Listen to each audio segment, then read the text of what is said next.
Pure 24 carat গোল্ডের রাজার মুকুট। হ্যাঁ, ঠিকই দেখছো, এটা কিন্তু পুরোটাই হ্যান্ডমেড ছিল। আমি যখনই ভয়েস ওভার দিতে বসি কারোর না কারোর ঝামেলা লাগবে, কোনো না কোনো শব্দ হবে।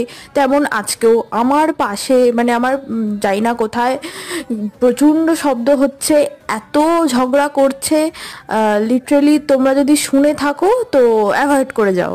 আর এই কেকের প্রতি যদি তোমরা ইন্টারেস্টেড থাকো তাহলে ফুল ফোকাসটা কেকের দিকে দাও। আমার বেকিং জার্নিতে এসে বা আমার লাইফে এই প্রথম আমি এত বড় কেক বানালাম, মানে সিরিয়াসলি না, আমি এর আগেও 2 টিয়ার কেক বানিয়েছি, বাট এত কেজি মিনিমাম এটা 3 থেকে 4 কেজি ওজনের একটা কেক ছিল। আমি তুলে চাগাতে পারছিলাম না, জানি না ক্যামেরায় কতটা লাগছে, বাট প্রচুর ভারী ছিল কেক। আচ্ছা, আমি কিন্তু প্রচুর বছরের এক্সপিরিয়েন্স একটা মানুষ নয়, আমি এই রানিং 6 মাস চলছে আমার